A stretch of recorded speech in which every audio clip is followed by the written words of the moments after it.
혹시 말 한마디 못하고 오해를 받아본 적이 있으십니까? 억울한 줄 알면서도 설명하지 못하고 그냥 고개를 숙이고 돌아서던 그날의 마음. 오늘 들려드릴 이야기는 바로 그런 여인에 관한 것입니다. 조선 중기, 겨울이 유독 길었던 어느 해의 일입니다. 작은 산골 마을에 순옥이라는 며느리가 살고 있었습니다. 시어머니 귀래 씨를 모시고 남편 덕수와 아들 도리와 함께 사는 평범한 살림이었습니다. 집 앞들에는 장독대가 줄지어 서 있었고 그 가운데 유독 크고 낡은 항아리 하나가 늘 뚜껑을 꼭 닫은 채 자리를 지키고 있었습니다. 마을 사람들은 순옥을 두고 이렇게 말했습니다. 저 며느리 인심이 없어도 너무 없어. 흉년에 쌀 한 줌도 안 나눠. 순옥은 그 말을 들을 때마다 아무 대꾸도 하지 않았습니다. 그저 빈 지게를 지고 돌아서서 집으로 걸어갈 뿐이었습니다. 찬바람이 등줄기를 타고 내려오는데도 순옥의 걸음은 흔들리지 않았습니다. 그날 밤 순옥은 아무도 모르게 뒤란의 항아리 뚜껑을 살며시 들어 올렸습니다. 어둠 속에서도 하얗게 빛나는 쌀이 가득했습니다. 순옥은 손가락으로 쌀을 한번 쓸어보고는 다시 뚜껑을 닫았습니다. 소리 하나 내지 않았습니다. 그런데 그날 밤 방 안에서 시어머니의 기침소리가 유난히 길게 이어졌습니다. 귀래 씨는 오래전부터 가슴앓이를 앓고 있었습니다. 찬 것을 먹으면 기침이 나고 배가 고프면 어지럼증이 왔습니다. 의원은 기름진 음식과 따뜻한 미음을 꾸준히 드셔야 한다 했지만 흉년이 든 마을에서 그것은 말처럼 쉬운 일이 아니었습니다. 순옥은 아침마다 가장 먼저 일어났습니다. 차가운 부뚜막에 불을 피우고 쌀 몇 토를 넣어 오래 끓인 미음을 작은 대접에 담아 시어머니 방으로 가져갔습니다. 어머니 드세요. 귀래 씨는 그 대접을 두 손으로 받아들며 말했습니다. 순옥아, 너는 먹었느냐? 저는 나중에 먹겠습니다. 나중이 언제냐? 얼굴이 누렇구나. 순옥은 대답 대신 이불깃을 여며들였습니다. 귀래 씨는 더 묻지 않았습니다. 대접을 천천히 들어 한 모금 마셨습니다. 창호지 너머로 이른 아침 햇살이 옅게 들어왔고 미음 위로 김이 조용히 피어올랐습니다. 그 시각 남편 덕수는 마을 사랑채에 나가 이웃들과 이야기를 나누고 있었습니다. 돌아오는 길에 그는 이웃 막내에게서 또 같은 말을 들었습니다. 덕수 씨, 댁마님이 쌀을 따로 숨긴다는 거 아시오? 마을이 이 꼴인데 혼자만 쌓아두는 게 말이 됩니까? 덕수는 잠시 멈추었습니다. 그러고는 아무 말도 하지 못하고 발걸음을 옮겼습니다. 그 뒷모습이 어쩐지 무거워 보였습니다. 그날 저녁 덕수가 순옥에게 물었습니다. 뒤란 항아리에 뭐가 들었소? 순옥은 밥상을 차리던 손을 잠시 멈추었습니다. 그러고는 다시 숟가락을 놓으며 말했습니다. 쌀이 있습니다. 얼마나? 조금 있습니다. 덕수의 눈썹이 올라갔습니다. 마을 사람들이 뭐라는지 알고 있소? 흉년에 우리 집만 쌀을 쌓아두고 있다고. 나는 고개도 못 들고 다니는데. 순옥은 아무 말도 하지 않았습니다. 왜 말이 없소? 쌀을 왜 숨기는 거요? 그래도 순옥은 대답하지 않았습니다. 입술을 한번 깨물고는 방 안으로 들어갔습니다. 덕수는 빈 밥상 앞에 홀로 앉아 한참을 있었습니다. 문풍지가 바람에 떨렸습니다. 그날 밤 순옥은 아들 도리가 잠든 것을 확인하고는 미음 냄비를 다시 올렸습니다. 시어머니 방에 불빛이 새어나왔습니다. 순옥이 안으로 들어서자 귀래 씨가 조용히 말했습니다. 다툰 것이냐? 아닙니다. 거짓말은 어미한테 하는 게 아니다. 순옥은 그제야 무릎을 꿇고 앉았습니다. 그리고 귀래 씨의 손을 두 손으로 감싸 쥐었습니다. 말은 없었습니다. 귀래 씨도 묻지 않았습니다. 두 여인은 한참을 그렇게 있었습니다. 촛불이 조용히 흔들렸습니다. 그런데 그 다음날 아침 마을에 더 큰 소문이 돌았습니다. 소문은 이러했습니다. 순옥이 이웃집 아이가 울며 쌀을 빌리러 왔을 때도 문을 열어주지 않았다는 것이었습니다. 막내가 마을 우물가에서 사람들에게 직접 그 이야기를 퍼뜨렸습니다. 내가 직접 봤소. 아이가 울면서 문을 두드리는데 순옥이가 문 안에서 인기척도 안 했다니까. 그게 사람이요, 짐승이요. 안악들이 혀를 찼습니다. 아이 어머니는 눈시울을 붉혔습니다. 순옥은 그 이야기를 장에서 돌아오는 길에 들었습니다. 발걸음을 멈추었지만 뒤돌아보지 않았습니다. 그날따라 바람이 유독 차가웠습니다. 순옥은 광목 보자기를 더 꼭 여미고 걸었습니다.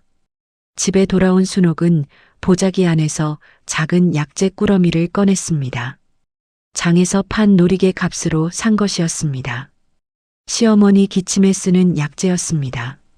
그것을 찬장 깊숙이 넣어두는 순옥의 손이 조금 떨렸습니다. 덕수는 그날 저녁 밥상에서 젓가락을 내려놓으며 말했습니다. 순옥 씨, 항아리 쌀을 마을에 나눠주는 것이 어떻겠소? 순옥은 밥을 한 모금 삼키고 말했습니다. 그것만은 안 됩니다. 덕수의 얼굴이 굳었습니다. 왜요? 순옥은 대답하지 않았습니다. 숟가락을 내려놓고 일어섰습니다. 덕수는 그 뒷모습을 오래 바라보았습니다. 그러고는 처음으로 이런 생각이 들었습니다. 저 사람이 무언가를 숨기고 있다. 나쁜 이유가 아닐 수도 있다. 하지만 그 생각은 오래가지 않았습니다. 마을 사람들의 눈길이 더 무거웠기 때문입니다. 흉년은 한 달이 지나도 나아지지 않았습니다. 마을 우물가에서는 매일 같이 한숨소리가 들렸고 밥 냄새가 나는 집이 하루하루 줄어들었습니다.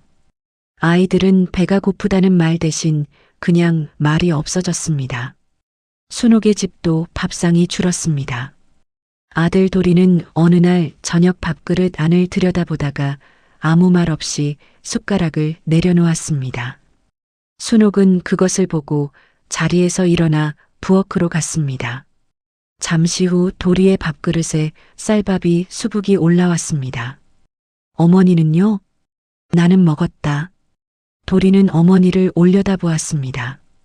순옥의 눈이 아들과 마주치자 가볍게 웃었습니다. 오랜만에 짓는 웃음이었습니다. 그날 밤 시어머니 귀래 씨는 유독 기침이 심했습니다. 순옥은 밤새 방을 지켰습니다. 귀래 씨가 눈을 뜨면 따뜻한 물을 들이고 등을 쓸어들이고 이불을 여미었습니다. 새벽이 되어서야 기침이 잦아들었습니다. 귀래 씨가 가느다란 목소리로 말했습니다. 순옥아, 너무 힘들지 않느냐? 아닙니다. 항아리 쌀은 나를 위한 것이지. 순옥은 아무 말도 하지 않았습니다. 귀래 씨의 손등 위에 자신의 손을 얹을 뿐이었습니다. 귀래 씨는 더 이상 묻지 않았습니다. 눈을 감았습니다. 동이 틀 무렵 뒤란의 항아리 뚜껑 위로 눈이 소복이 쌓이기 시작했습니다. 그 무렵 마을에는 참을 수 없는 일이 생겼습니다. 막내의 집 막내아이가 사흘째 죽만 먹다 쓰러지고 말았습니다. 막내는 이 집 저 집 문을 두드렸지만 줄 수 있는 사람이 없었습니다. 마지막으로 막내는 원망 반 기대 반으로 순옥의 집 앞에 섰습니다. 문을 두드렸습니다. 순옥이 문을 열었습니다. 막내와 눈이 마주쳤습니다. 막내는 순옥을 가장 많이 헐뜯은 사람이었습니다. 그것을 두 사람 모두 알고 있었습니다. 막내가 먼저 시선을 내렸습니다. 아이가 아프오. 쌀이 조금이라도 있으면. 순옥은 잠시 막내를 바라보았습니다. 그러고는 아무 말 없이 몸을 돌렸습니다. 막내는 그대로 문 앞에 서 있었습니다. 잠시 후 순옥이 돌아왔습니다. 작은 자루를 내밀었습니다. 쌀이었습니다. 뒤란의 큰 항아리에서 꺼낸 것이 아니었습니다. 부엌 찬장 한 켠에 따로 두었던 것이었습니다.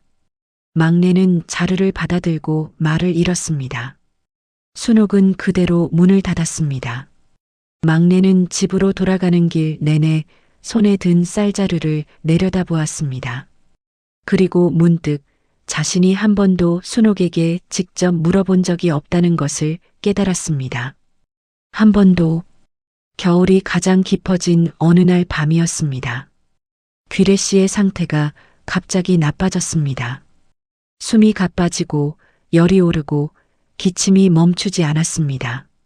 순옥은 덕수를 깨워 의원을 부르러 보내고 자신은 시어머니 곁을 지켰습니다. 귀래 씨가 실눈을 뜨고 말했습니다. 순옥아. 예, 어머니. 나 때문에 내가 마을에서 손가락질 받는 것을 내가 안다. 순옥은 대답하지 않았습니다. 그 항아리 쌀 마을에 나눠주어도 된다. 나는 이미 충분히 받았다. 안 됩니다. 귀래 씨가 순옥의 손을 꼭 잡았습니다. 왜? 순옥의 눈가가 처음으로 붉어졌습니다. 그러나 눈물은 흘리지 않았습니다. 그저 시어머니의 손을 더 꼭 쥐었습니다. 어머니 다 나으시면 그때 제가 직접 나눠드리겠습니다. 어머니 손으로. 귀래 씨는 아무 말도 하지 못했습니다. 방 안에 긴 침묵이 흘렀습니다. 촛불이 흔들렸다가 다시 고요해졌습니다. 덕수는 의원을 데리고 돌아오는 길에 그 방 안의 불빛을 보았습니다. 그리고 창호지 너머로 아내의 그림자가 시어머니 곁에 꼿꼿하게 앉아 있는 것을 보았습니다. 덕수는 문 앞에서 잠시 멈추었습니다. 그 그림자를 오래 바라보았습니다. 그날 밤 덕수는 처음으로 자신이 아내에게 미안하다는 것을 느꼈습니다. 의원이 다녀간 뒤 귀래 씨의 상태는 조금 나아졌습니다. 열이 내리고 기침이 줄었습니다. 순옥은 그제야 처음으로 붓두막 앞에 주저앉아 눈을 감았습니다. 눈을 감은 채로 한참을 있었습니다. 손끝이 차가웠습니다. 도리가 어머니 곁에 와서 조용히 앉았습니다. 아무 말도 하지 않고 어머니 옆에 등을 기댔습니다. 순옥은 아들의 머리를 한번 쓸어주었습니다. 그날 오후 덕수가 순옥에게 말했습니다. 항아리 쌀이 어머니를 위한 것이었소? 순옥은 고개를 들었습니다. 그리고 천천히 고개를 끄덕였습니다. 덕수는 입술을 굳게 다물었습니다. 한참 후에야 말했습니다. 왜 진작 말하지 않았소? 순옥은 잠시 생각하다 말했습니다. 말해도 달라지는 것이 없을 것 같았습니다. 어머니가 드시는 것이 더 중요했습니다. 덕수는 그 말에 아무 대꾸도 하지 못했습니다. 쑥스러워 고개를 돌렸지만 눈가에 무언가 맺히는 것을 순옥은 보았습니다. 순옥은 모른 척 붓두막으로 몸을 돌렸습니다. 그런데 바로 그 다음 날 마을에 예상치 못한 일이 일어났습니다. 막내가 마을 안악들을 우물가에 불러 모았습니다. 다들 또 순옥 이야기인 줄 알고 모였습니다. 그런데 막내의 표정이 전과 달랐습니다. 굳어 있었습니다. 아니, 부끄러운 얼굴이었습니다. 막내가 말했습니다. 내가 잘못 알았소. 안악들이 술렁였습니다. 순옥이 쌀을 숨긴 것은 시어머니 때문이었소. 병드신 어른을 위해 아껴둔 것이오. 내가 그것도 모르고 나쁜 말을 퍼뜨렸으니 내가 잘못한 것이오. 우물가에 침묵이 흘렀습니다. 한 안악이 말했습니다. 그럼 그 아이가 문을 두드렸을 때도 내가 잘못 본 것이오. 순옥이는 그날 장에 나가고 없었소. 아무도 말을 잇지 못했습니다. 찬바람이 우물 위를 스쳐 지나갔습니다. 막내는 그날 오후 순옥의 집 문 앞에 섰습니다. 문을 두드렸습니다. 순옥이 문을 열자 막내는 고개를 숙였습니다. 내가 잘못했소.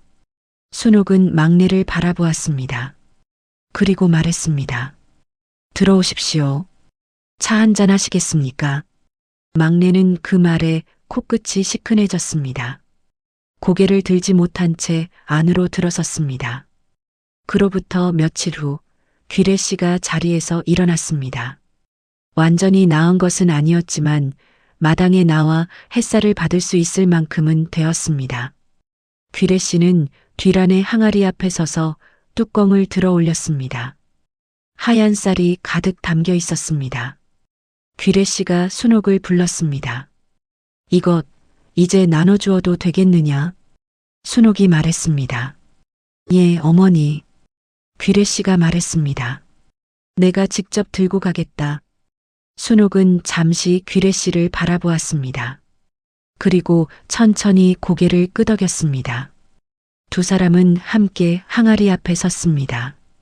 귀래 씨가 쌀을 작은 자루에 나누어 담았습니다. 순옥은 그 옆에서 자루 끝을 묶었습니다. 아무 말이 없었습니다. 그 침묵이 따뜻했습니다. 덕수가 마당으로 나오다 그 모습을 보았습니다. 그는 아무 말도 하지 않고 다가왔습니다. 그리고 자루 하나를 집어들었습니다. 세 사람이 나란히 마을길을 걸었습니다. 쌀은 마을 곳곳에 전해졌습니다. 막내의 집에도, 아이 어머니 집에도, 끼니를 굶던 호러미 집에도 쌀 자루가 놓였습니다. 아무도 처음에는 누가 가져다 준 것인지 몰랐습니다. 그러다 마을 어귀에서 귀래 씨가 직접 자루를 들고 걸어오는 것을 본 안악이 소리쳤습니다.